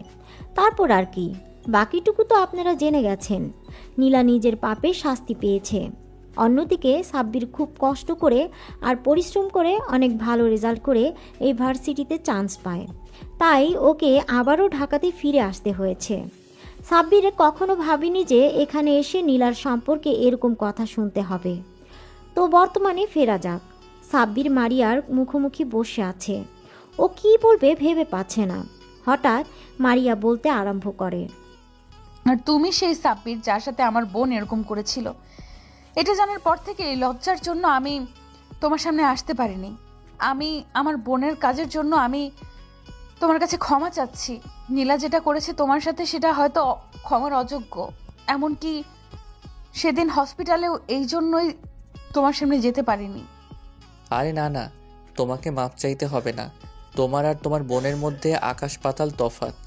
তোমার বোনের থেকে আমি প্রথম থেকেই দূরে দূরে থাকতাম, কারণ ওকে আমার কখনোই পছন্দ ছিল না। শুধু ওর জেদের কাছে হার মেনে ওর সাথে রিলেশনে যেতে হয়েছিল। থাক, সেগুলো পুরনো অতীত। ওসব কথা আর না তোলাই ভালো। তবে তুমি কি আমাকে ক্ষমা করে দিয়েছো তো? ক্ষমা করার প্রশ্নই ওঠে না। তুমি তো কখনো ভুল করনি। যা করেছে নীলা করেছে, তার ভুলের জন্য তুমি কেন লজ্জিত হবে? এসব কথা আমি ভুলে গেছি। সেসব কথা মনে করে নিজেকে ছোট করো না। আমি কখনোই ওর জন্য তোমাকে অন্য চোখে দেখিনি।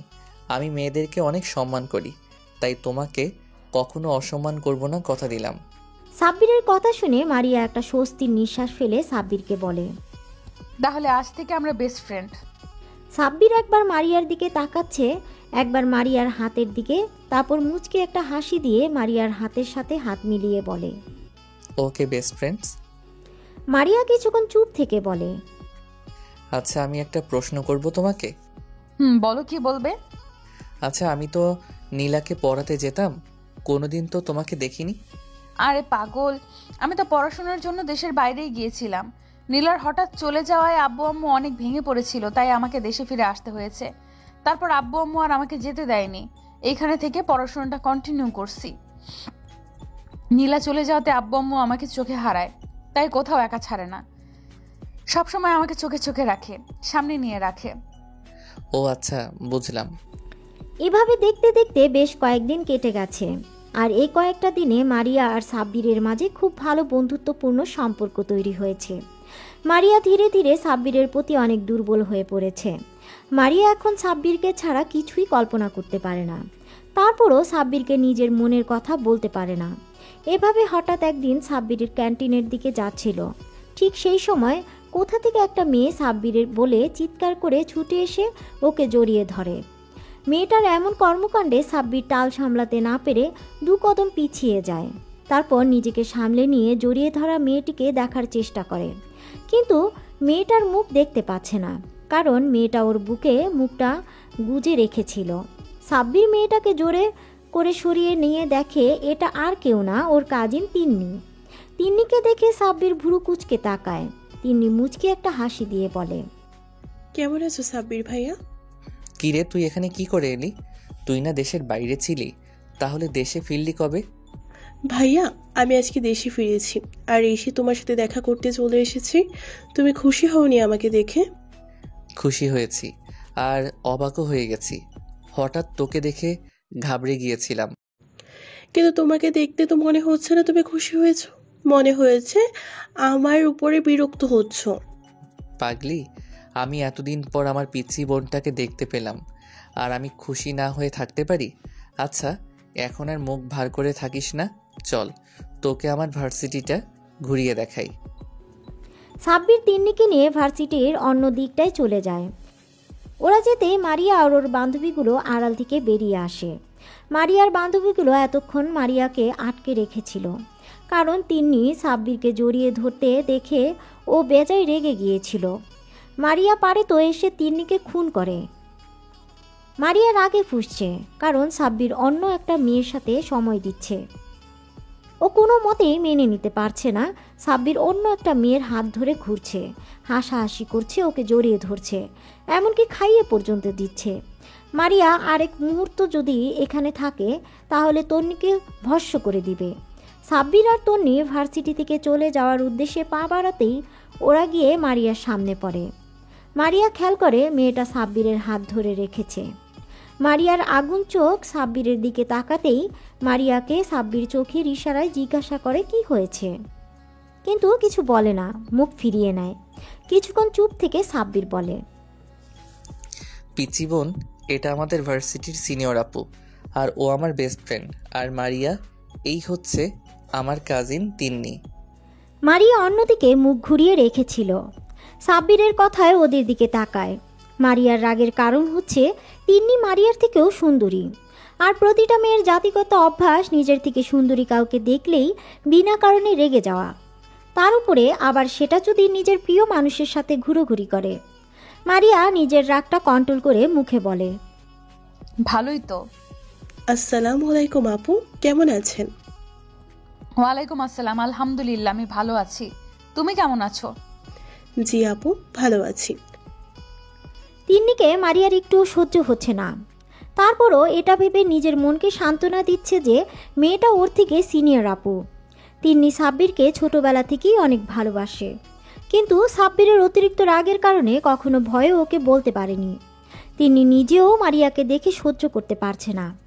ও নিজেকে এটা ভেবে সান্ত্বনা দিচ্ছে যে মারিয়া সাব্বিরের সিনিয়র, তাই ওর সাথে কখনোই সাব্বিরের সম্পর্ক হয় না। মারিয়া রেগে সেখান থেকে ওর বান্ধবীদেরকে নিয়ে সেখান থেকে চলে যায়।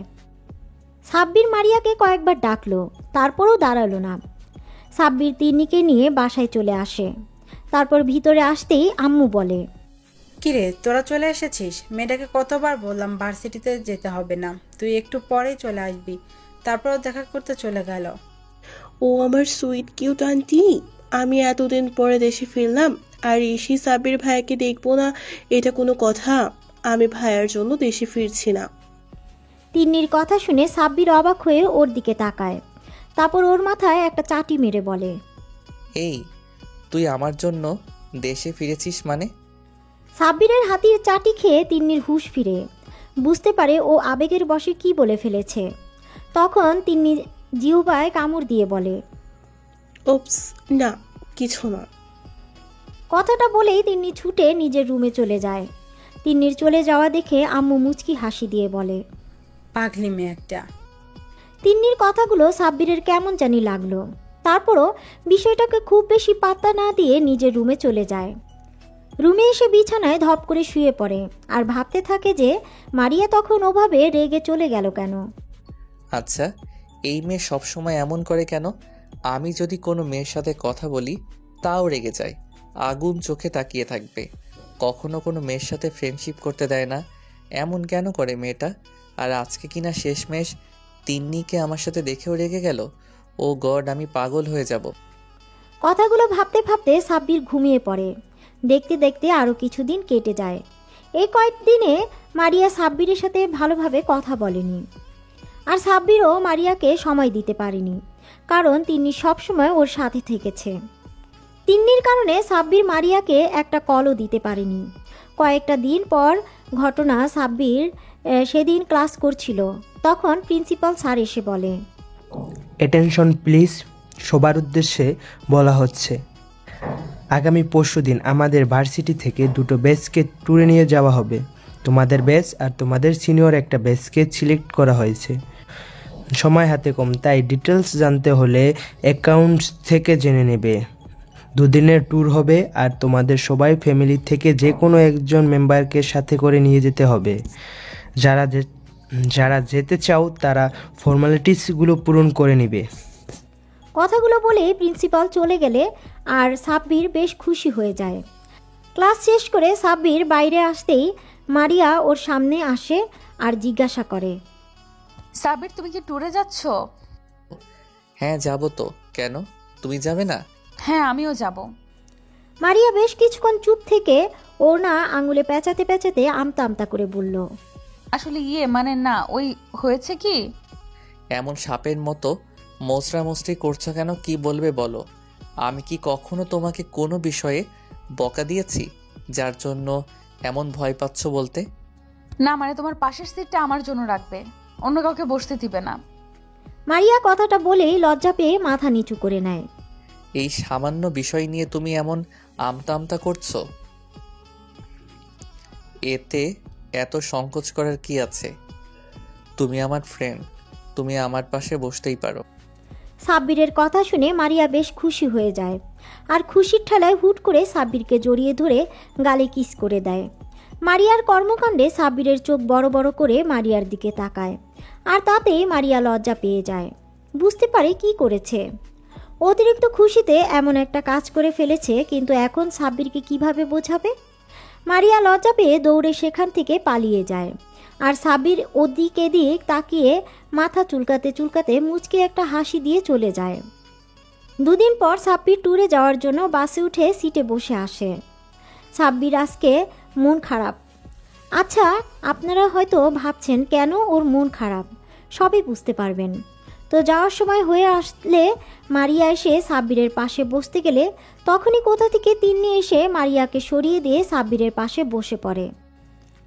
এবার আপনারা বুঝতে পারলেন তো সাব্বিরের মন খারাপের কারণ। মারিয়ার অনেক কষ্ট হচ্ছে সাব্বিরের পাশে তিন্নিকে দেখে, তারপরও মারিয়ার কিছু বলে না। সাব্বিরের পিছনের সিটে বসে পড়ে। তিন্নি সাব্বিরের কাঁধে মাথা দিয়ে ওর একটা হাত জড়িয়ে ধরে চোখ বন্ধ করে নেয়, যেটা দেখে মারিয়া আর নিজেকে কন্ট্রোল করতে পারে না। ও কান্না করে দেয়। তারপর একটা সময় কান্না করতে করতে ঘুমিয়ে পড়ে। উফ তিন্নি, বাসের মধ্যে এগুলো কি করছিস? সবাই কি ভাববে? একটু দূরে সরে বস, এটা বাসা নয়, পাবলিক প্লেস। ভাইয়া, তুমি আমাকে বকা দিচ্ছ? আমি কি তোমাকে একটু জড়িয়ে ধরতে পারি না? আমার তো বাসে ভয় লাগে, ওই জন্য তো তোমার কাঁধে মাথা রেখেছি, আর তুমি আমাকে বকা দিচ্ছ। দেখ তিন্নি, তোর বাসে ভয় লাগে এজন্য আমি তোকে আমার সাথে আসতে বারণ করেছিলাম, কিন্তু তুই কি করলি? আম্মুকে দিয়ে শেষমেশ আমাকে রাজি করালি। তাহলে এখন এসব বলছিস কেন? আমাকে ছাড় আর দূরে সরে বস। কথাগুলো বলে সাব্বির তিন্নির থেকে নিজেকে ছাড়িয়ে নেয়। বেশ কয়েক ঘন্টা পর ওরা নির্দিষ্ট গন্তব্যস্থলে পৌঁছায় যায়। বাস থামতেই বা সবাই এক এক করে বাস থেকে নেমে যায়, কিন্তু সাব্বির খেয়াল করে মারিয়া নামছে না। সাব্বির আবারও বাসে উঠে গেলে তিন্নি ওর হাত ধরে আটকে দিতে বলে। কোথায় যাচ্ছ ভাইয়া? আমি তো এখানে। তিন্নি, হাতটা ছাড়, আমি মারিয়াকে খুঁজতে যাচ্ছি। ও এখনো বাসা থেকে নামেনি। আমার হাতটা ছাড়, আমি ওকে নিয়ে আসি। কেন? তোমার ওকে আনতে যেতে হবে কেন? ও কি একা একা আসতে পারে না নাকি? উনি কি আনন্দ? কোনো বাচ্চা আসতে পারবে না? ও বাসা থেকে নামলো কি নামলো না তাতে তোমার কি? সব সময় তোমাকে কেন যেতে হবে? তোমাকে আমি কোথাও যেতে দিব না। তিন্নির কথা শুনে সাব্বির বেশ রেগে যায় আর বলে, লিমিট ক্রস করিস না। তিন্নি, হাতটা ছাড়। মারিয়া আমার বেস্ট ফ্রেন্ড, ওর সম্বন্ধে তুমি এরকম করে আর একটা ওয়ার্ড বললে আমার থেকে খারাপ আর কেউ হবে না। তুই আমার বোন আর ও আমার বেস্ট ফ্রেন্ড, তাই তুই তোর লিমিটের মধ্যে থাক। সাব্বির তিন্নির হাত থেকে নিজের হাতটা ছাড়িয়ে নিয়ে বাসের ভিতরে যায়। গিয়ে দেখে মারিয়া জানালার ধারে মাথা ঠেকিয়ে ঘুমিয়ে পড়েছে। সাব্বির গিয়ে মারিয়ার পাশে বসে। খেয়াল করে ওকে ঘুমন্ত অবস্থায় একদম পরীর মতো লাগছে।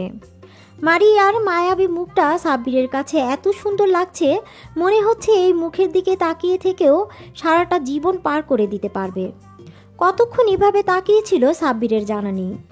একটু পর মারিয়া চোখ মিটমিট করে তাকিয়ে দেখে সাব্বির এক ঘোর লাগা দৃষ্টিতে ওর দিকে তাকিয়ে আছে।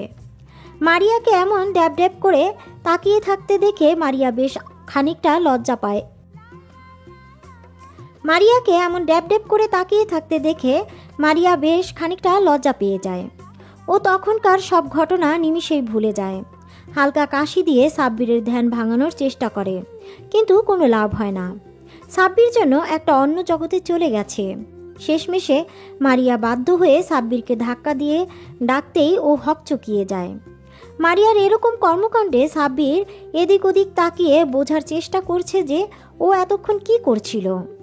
যখন নিজের করা বোকামির কথা বুঝতে পারে তখন আমতা আমতা করে বলে, না মানে আসলে হয়েছে কি, আমি তোমাকে নিতে এসেছিলাম।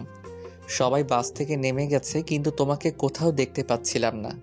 তাই ভাবলাম বসে আছো আর এসে দেখি তুমি ঘুমাচ্ছ, তাই তোমাকে জাগানোর ইচ্ছা হয়নি, সেজন্যই অপেক্ষা করছিলাম। আচ্ছা তাই বুঝি। তো আমার ঘুম যেন না ভাঙে সেজন্য কি তুমি নিজেও ঘুমিয়ে গেছো?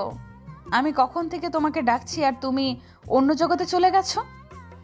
মারিয়ার কথা শুনে সাব্বির মাথা চুলকাতে চুলকাতে বলে, না ওই আর কি একটু একটু। সাব্বিরের কথাতে মারিয়া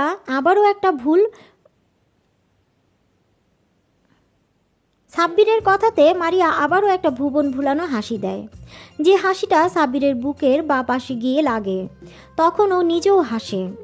বাসের মধ্যে দুজনে হাসির শব্দ শুনে তিন্নি আর বাইরে থাকতে পারল না। ও বাসের ভিতরে উঠে এসে দেখে যে সাব্বির আর মারিয়া হাসছে। মারিয়া হাসতে হাসতে একেবারে সাব্বিরের গায়ের উপর ঢলে পড়ছিল। এমন কিছু দেখে তিন্নি রেগে হনহন করে সাব্বিরদের সামনে এসে বলে, কি হচ্ছে কি ভাইয়া? সবাই বাইরে তোমার জন্য অপেক্ষা করছে আর তোমরা এখানে কি করছো? তুমি এক্ষুনি আমার সাথে চলো। তিন্নি কাউকে কিছু বলার সুযোগ না দিয়ে সাব্বিরের একটা হাত ধরে টানতে টানতে নিয়ে যেতে লাগলো। তিন্নির এমন বিহেভিয়ারে মারিয়া তখনকার কথাগুলো মনে পড়ে, আর সাথে সাথে ওর মন খারাপ হয়ে যায়। তিন্নি সাব্বিরকে নিয়ে চলে যায়, আর মারিয়াও ওদের পেছন পেছন বাস থেকে নেমে পড়ে। মারিয়া ওর বান্ধবীদের সাথে আড্ডা দিতে লাগলো। সবার সাথে আড্ডা দিয়ে মারিয়ার মনটা ভালো হয়ে যায়। তারপর ওরা সবাই মিলে যে হোটেল বুক করেছিল সেখানে চলে যায়। হোটেলের প্রত্যেকটা রুমে 5 জন করে থাকতে পারবে। মারিয়া ওর বান্ধবীরা একটা রুমে চলে যায়। আর এই দিকে সাব্বির ভাইয়া, আমি ওই মেয়েগুলোর সাথে এক রুমে থাকবো না। তুমি কিছু একটা করো। আমি কিভাবে তোমাকে ছাড়া থাকবো? আমার রাতে একা ঘুম আসবে না। আমি নতুন জায়গায় ঘুমাতে পারি না। নতুন জায়গায় একা একা থাকলে আমার অনেক ভয় লাগে। তিন্নির কথা শুনে সাব্বির রেগে গেল আর বলল, তিন্নি, তুই কি বলছিস এসব? তোর কি মাথা ঠিক আছে? তুই কি পাগল টাগল হয়ে গেলি নাকি? তুই কি ছোট বাচ্চা নাকি যে তুই আমার রুমে থাকবি? তোকে আমি আগে আসতে বারণ করেছিলাম, আর এখন এখানে এসে এরকম নাটক করছিস? এসব নাটক বন্ধ কর। তোকে কি একা একটা রুম দেওয়া হয়েছে যে তুই একা থাকতে ভয় পাবি? তোর সাথে ওই রুমে আরও 4টে মেয়ে থাকবে, আর আমার এই রুমে আরও 4টে ছেলে থাকবে। এখন ঢং না করে সোজা নিজের রুমে যা। অনেক রাত হয়ে গেছে, রুমে গিয়ে ঘুমিয়ে পড়। কালকে সকালে আবার বেরোতে হবে, তারপর রাতে আবার এখান থেকে বাসায় ফিরতে হবে। ভাইয়া ভাইয়া, তুমি আমাকে এমন করে বলতে পারলে?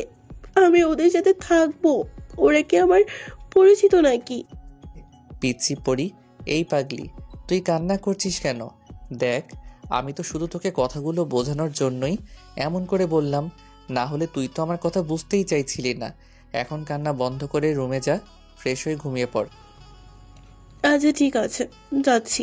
কালকে কিন্তু তুমি আমার সাথে ঘুরবে, আর কারোর সাথে না। কথা দাও, তবেই আমি যাব। আচ্ছা ঠিক আছে। সত্যি? Thank you thank you thank you thank you ভাইয়া, I love you. Tinni room থেকে চলে যায়। পরের দিন সকালবেলায় সবাই রেডি হয়ে নাস্তা করে হোটেলের বাইরে অপেক্ষা করছে সবার জন্য। সবাই নিচে আসলে প্রিন্সিপাল স্যার মানে মারিয়ার আব্বু বলে, সবার উদ্দেশ্যে বলছি, কেউ একা কোথাও যাবে না, সবাই সবার সাথে থাকবে। প্রিন্সিপালের কথাতে সবাই সম্মতি জানায়। তারপর সবাই ঘুরতে বেরিয়ে পড়ে। অন্যদিকে মারিয়া শুধু দূর থেকে সাব্বিরকে আর তিন্নিকে ফলো করছে।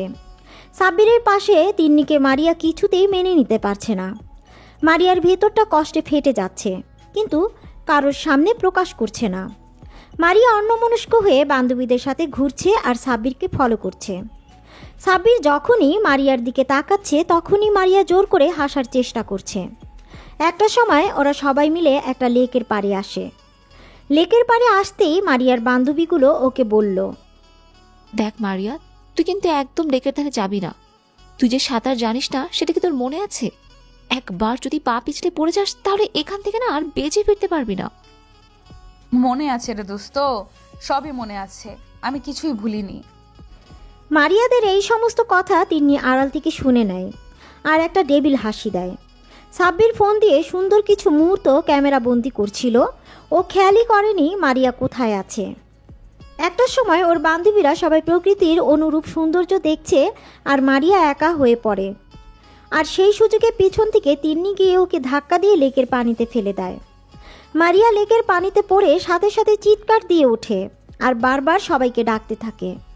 তারপর বেশ কিছুক্ষণ মারিয়া চিৎকার করতেই সবাই ছুটে লেকের কাছে এসে দেখে মারিয়া পানিতে হাবুডুবু খাচ্ছে। প্রিন্সিপাল স্যার মারিয়া বলে চিৎকার দেয়। তারপর পানিতে নামতে লাগলে সাব্বির এসে আটকে দেয়। তারপর নিজেই লেকের পানিতে ঝাঁপ দেয়। সাব্বির সাঁতরে মারিয়ার কাছে চলে যায়।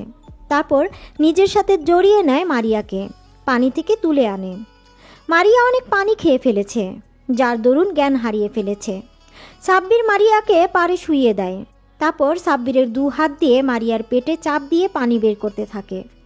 মারিয়া পেট থেকে পানি বের হওয়ার পরেও যখন ওর জ্ঞান ফিরছিল না, তখন সাব্বির ওর হাত ধরে ডাকতে থাকে, মারিয়া পাখি, এই মারিয়া পাখি, প্লিজ চোখ খুলে একটু কথা বলো পাগলি আমার সাথে।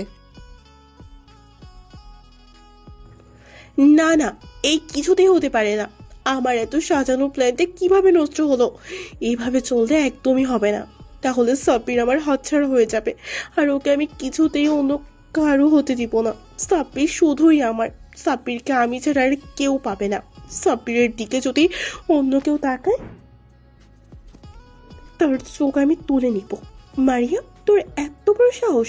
তুই আমার সাব্বিরকে নিজের করে পেতে চাইছিস? তোর বোনের মৃত্যুটা আমার হাতে হতো, কিন্তু ভাগ্যের খেলা, সে নিজের মৃত্যু নিজেই লিখে নিয়েছে। এখন তোর পালা। তিন্নি, তুই ভাব, তোকে বড় কিছু করতে হবে। মারিয়া, তুমি রেডি থাকো। এবার তোর সাথে যেটা হতে চলেছে সেটা তুই কল্পনাও করতে পারবি না। তিন্নিমা, আমার কি হয়েছে? এভাবে কান্না করছিস কেন? দরজাটা খোল, কি হয়েছে সেটা না বলে কিভাবে হবে? এভাবে খাওয়া দাওয়া বন্ধ করে রুমে দরজা লক করে কান্না করলে হবে? একটু দরজা খোল, বল মা কি হয়েছে?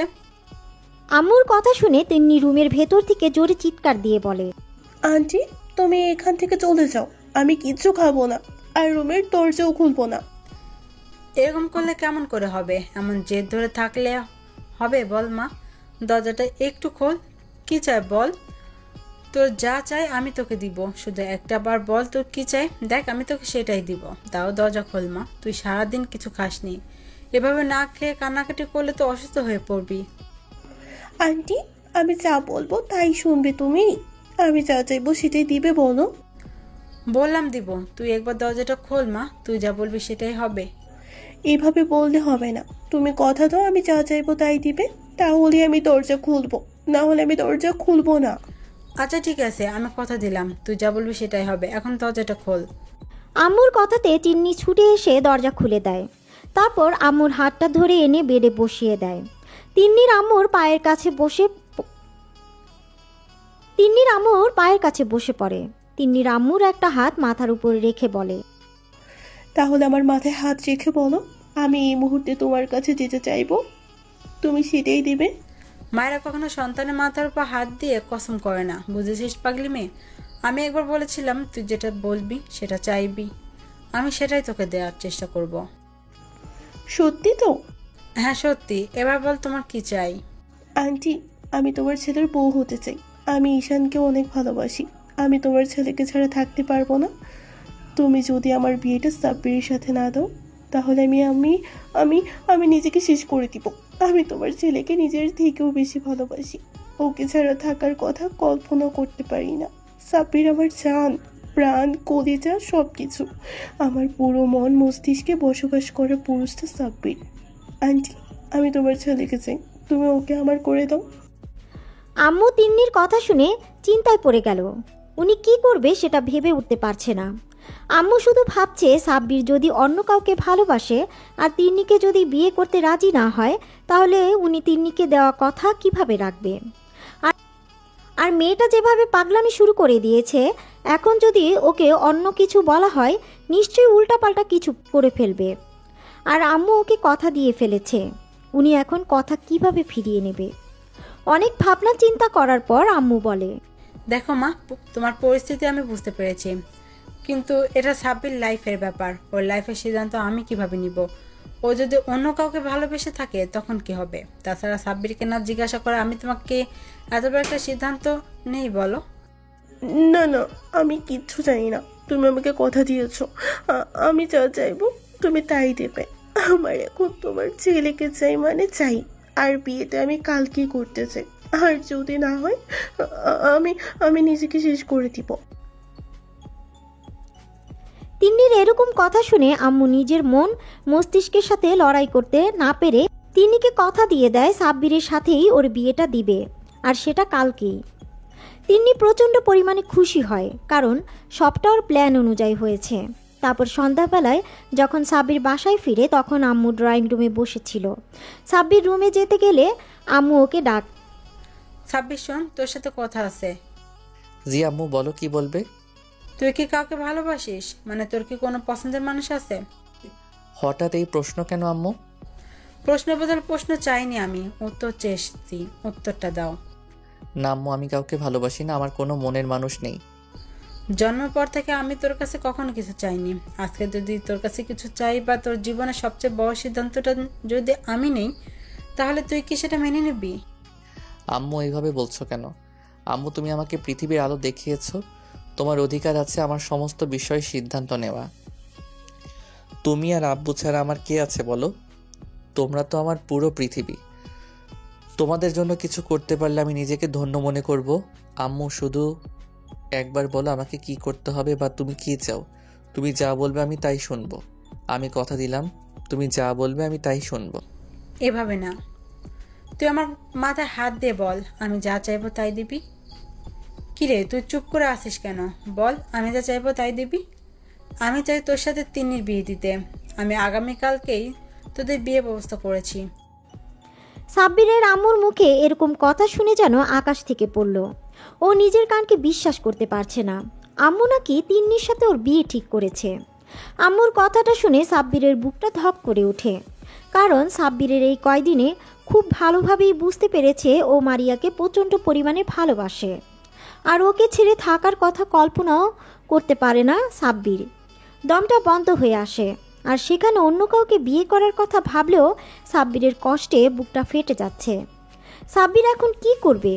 আম্মু ওর মাথায় হাত দিয়ে ওয়াদা করিয়েছে, আম্মু যা বলবে তাই শুনবে। সাব্বির কি বলবে কি করবে কিছুই বুঝতে পারছে না। তারপর ও নিজেকে স্বাভাবিক করে নিয়ে বলে, আম্মু, তুমি কি বলছো? তুমি জানো তিন্নিকে আমি বোনের নজরে দেখি, কখনো ওকে নিয়ে অন্য কিছু ভাবিনি। আমি ওকে সব সময় ছোট বোনের নজরে দেখি, আর আমার মাঝে তেমন কোনো সম্পর্ক নেই। তাহলে কেন তুমি ওর সাথে আমাকে বিয়ে দিতে চাইছো? আমি কোনো প্রশ্নের উত্তর দিতে চাইছি না, আমি শুধু আমার প্রশ্নের উত্তর চাইছি। তুই আমার কথাটা রাখবি নাকি আমার মরামুখ দেখবি? যে মানুষটা জন্ম দিয়েছে, ছোটবেলা থেকে ওকে লালন পালন করে মানুষ করেছে, সেই মানুষটা ওকে এতগুলো বছর আগলে রেখেছে, যে মানুষগুলো ওকে এত ভালোবাসা দিয়ে আজকে এই মানুষের মুখে মরার কথা শুনে সাব্বিরের বুকের ভেতরটা ঢক করে ওঠে। সাব্বির ওর আম্মুর মুখের দিকে তাকিয়ে আর কিছু না ভেবেই বলল, আম্মু, আমি বিয়েতে রাজি। আম্মু, তুমি বিয়ের ব্যবস্থা করো। কথাগুলো বলে সাব্বিরের আম্মুকে আর কোনো কিছু বলার সুযোগ না দিয়ে সোজা নিজের রুমে চলে গেল। তো পরের দিন বৃষ্টি আর ছায়া ছুটে এসে মারিয়ার সামনে দাঁড়ায় আর হাঁপাতে হাঁপাতে বলে, দোস্ত শুনেছিস? কিরে তোরা এমন করে হাঁপাচ্ছিস কেন? আর কি শুনবো? তুই জানিস আজকে সাব্বিরের বিয়ে, তাও আবার একটু পরেই। কি বলছিস সেগুলো? আমরা সত্যি বলছি, একটু পর ওর কাজিনের সাথে সাব্বিরের বিয়ে। না না, এ হতে পারে না। কি কি বলছিস কি এইসব? তোদের মাথা ঠিক আছে? মারিয়া, আমাদের মাথা ঠিক আছে, আমরা কোনো নেশা করিনি। আরে আমার আম্মু সাব্বিরের আম্মুর বান্ধবী। আম্মু আজকে সকালে ওদের বাসায় গিয়েছে। আম্মু বলল হঠাৎ করেই নাকি কালকে ওর আম্মু বিয়েটা ঠিক করেছে, আর সাব্বিরও নাকি বিয়েতে রাজি হয়ে গেছে। সাব্বিরের বিয়ের কথা শুনে মারিয়ার চোখ দিয়ে টপ টপ করে পানি পড়ছে। ওর বুকের মধ্যে অসহ্য রকমের যন্ত্রণা শুরু হয়ে গেছে। মারিয়ার কোনো কিছু না ভেবেই সাব্বিরের বাসার দিকে ছুটতে থাকে। তারপর কিছুটা এসে একটা সিএনজি করে সাব্বিরদের বাসার সামনে চলে আসে। মারিয়া সিএনজি থেকে নেমে ভাড়া মিটিয়ে দিয়ে ছুটে বাসার গেটে দরজার সামনে গিয়ে এক নাগাড়ে কলিং বেল দিতে থাকে। একটা সময় আম্মু এসে দরজা খুলে দিতেই দেখে মারিয়া দাঁড়িয়ে আছে। মারিয়াকে দেখে আম্মু বলে, আরে মামনি, তুমি ভেতরে আসো। তুমি অনেক ভালো একটা দিনে আসছো। আজকে আমার ছেলের বিয়ে। আন্টি, সাব্বিরের রুম কোনটা? উপরে গিয়ে ডান দিকে রুমটা। আম্মুর কথাটা শেষ হতেই মারিয়া দৌড়ে উপরে চলে যায়, আর সাব্বিরের আম্মু মারিয়ার যাওয়ার দিকে তাকিয়ে বোঝার চেষ্টা করে কি হয়েছে। অন্যদিকে সাব্বির নিজের রুমের ব্যালকনিতে দাঁড়িয়ে চোখের জল ফেলছিল। এই মুহূর্তে রুমে কারো উপস্থিতি টের পেতে চোখের পানি মুছে নেয়। তারপর পিছন ফিরে দেখে মারিয়া কান্না ভেজা চোখে ওর দিকে তাকিয়ে আছে। মারিয়া ছুটে সাব্বিরের কাছে এসে ওর শার্টের কলার ধরে বলে, ওই তোর সাহস কি করে হয় আমাকে ছেড়ে অন্য কাউকে বিয়ে করার? তুই জানিস না আমি তোকে ছাড়া বাঁচবো না, তোকে ভালোবাসি। তুই কি আমার চোখের ভাষা বুঝিস না? সাবির, আমি তোকে ছাড়া বাঁচতে পারবো না। তুই এই বিয়েটা কখনো করবি না। তুই শুধুই আমার, তুই অন্য কারো না। সাব্বির এতক্ষণ নিজের মনকে এটা বলে সান্ত্বনা দিচ্ছিল যে মারিয়া ওর সিনিয়র আপু, আর মারিয়া হচ্ছে অনেক ধনী পরিবারের মেয়ে। ও কখনো সাব্বিরকে ভালোবাসতে পারে না। সাব্বির মারিয়াকে পাগলের মতো ভালোবাসে, তারপর ও ভালোবাসে সেটা না বলায় রয়ে গেছে। অন্যদিকে মারিয়া সাব্বিরকে এতটা বেশি ভালোবাসে সেটা বলার আগেই সাব্বির ওর লাইফ থেকে হারিয়ে যাচ্ছে। সাব্বির চুপ করে আছে দেখে সাব্বির ওর শার্টের কলার ঝাঁকিয়ে আবারও বলল, এই তুই কথা বলছিস না কেন? আমি কি বলছি তুই শুনতে পাসনি? ভালোবাসি তোকে, আমি তোকে ছাড়া বাঁচবো না। তুই ওই তিন্নিকে বিয়ে করবি না। তুই যদি ওকে বিয়ে করিস আমি নিজেকে শেষ করে দিব। তুই শুধু আমার, না হলে অন্য কারো না। সাব্বির মারিয়ার কথার প্রতি উত্তরে কিছু বলতে যাবে তখনই দরজার দিকে তাকিয়ে দেখে ওর আব্বু আম্মু দাঁড়িয়ে আছে। আর শুধু আব্বু আম্মু নয়, বিয়েতে যে কয়জন লোক এসেছিল সবাই দাঁড়িয়ে আছে, আর সবার পিছনে তিন্নি দাঁড়িয়ে আছে।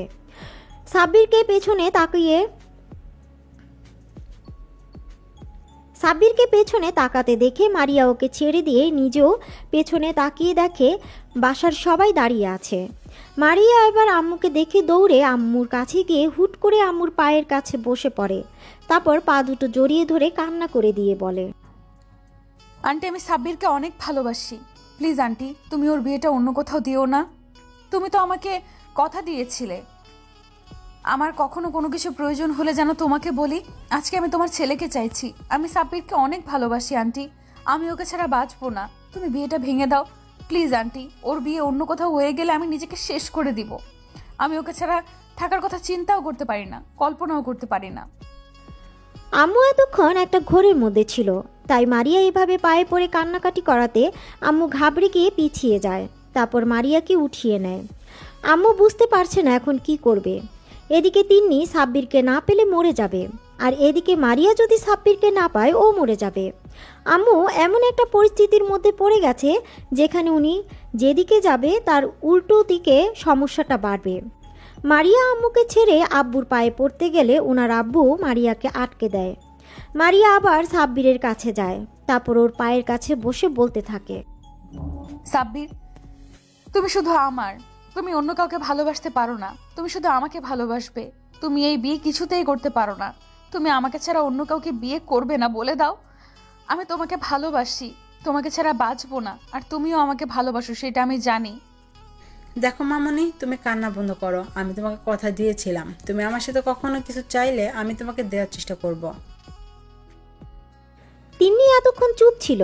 হঠাৎ আম্মুর মুখে এরকম কথা শুনে ও চিৎকার দিয়ে বলে, এই মেয়ে, তোমার এত বড় সাহস! তুমি আমার সাব্বিরকে আমার থেকে কেড়ে নিতে চাইছো? তোকে তো আমি। কথাটা বলে তিন্নি মারিয়াকে আম্মুর কাছ থেকে ছাড়িয়ে নিয়ে যখনই থাপ্পড় মারতে যাবে তখনই কেউ একজন তিন্নির হাত ধরে ফেলে। তিন্নি হাতের দিকে তাকাতে অবাক হয়ে যায়, কারণ তিন্নির হাত আর কেউ নয়, সাব্বির ধরেছে। সাব্বির তিন্নির হাতটা এক ঝটকা দিয়ে সরিয়ে দেয়। তিন্নি টাল সামলাতে না পেরে 2 কদম পিছিয়ে যায়। আর ঠিক সেই মুহূর্তেই মারিয়ার বান্ধবীগুলো সব ওদের বাসায় আসে। ওদের সাথে একটা ছেলেও আসে। তখন ছায়া বলে, অনেক হয়েছে তিন্নি, তোমার নাটক তামাশা। এবার আমি তোমার আসল মুখোশ সবার সামনে খুলে দিব। ছায়ার সাথে থাকা ছেলেটিকে, নিশাত, তোমার কাছে যেটা আছে সেটা সবাইকে দেখাও। নিশা তোর হাতে থাকা মোবাইলটি থেকে একটা ভিডিও অন করে সবার সামনে ধরে, যেখানে স্পষ্ট দেখা যাচ্ছে তিন্নি মারিয়াকে লেকের পানিতে ধাক্কা মেরে ফেলে দিয়েছে। এবার ছায়া বলে, সেদিন লেকের পানিতে মারিয়া পড়ে যায়নি, তিনি ওকে ইচ্ছে করে ফেলে দিয়েছিল যাতে ওর পথের কাঁটা সরে যায়। কারণ ও জানতো মারিয়া সাব্বিরকে পছন্দ করে, তাই তো সব প্ল্যান করে সাজিয়েছি। আসলে এই মেয়ে কখনো সাব্বিরকে ভালোই বাসেনি, এটা ওর একটা জেদ। ওর মতো মেয়ে কখনো কাউকে ভালোবাসতে পারে না। এই ভিডিও দেখে আর ছায়ার এই সমস্ত কথা শুনে সবাই অবাক চাহনিতে তাকিয়ে আছে। ওরা ভাবতেও পারছে না তিন্নি এরকম একটা মেয়ে। আম্মু এমন কিছু দেখে ধপ করে বসে পড়েছে। তারপর আব্বুকে আম্মুকে উঠিয়ে নেয়।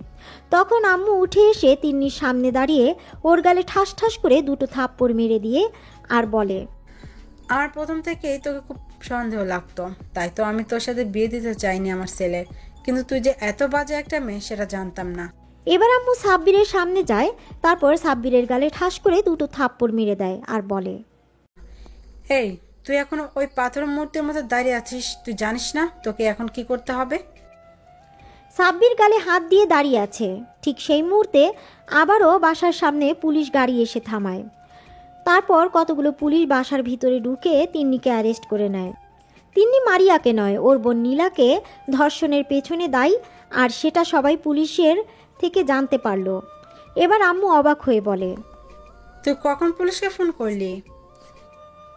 সাইড থেকে সাব্বিরের আব্বু বলে, এতক্ষণ তো তোমাদের নাটক তামাশা দেখছিলাম, আমি কিছুই বলিনি। তুমি আমার ছেলেকে তোমার মাথায় হাত দিয়ে কসম করালে, তাও আমি কিছু বলিনি। কিন্তু এখন তুমি আমার ছেলেকে মারলে কেন? পুলিশকে আমি ইনফর্ম করেছি আরো 1 ঘন্টা আগে, কারণ আমি আগে থেকে এই মেয়ের চরিত্র সম্পর্কে জানতাম, শুধু সম্পর্কের খাতিরে কিছু বলতাম না। কিন্তু যখন দেখলাম তুমি এই মেয়ের সাথে আমার ছেলের বিয়ে ঠিক করেছো, তখন আমি বিশ্বাস করতে পারছিলাম না। আমি বারবার ভাবছিলাম তুমি কিভাবে আমার ছেলের জীবনটা নষ্ট করে দিচ্ছ।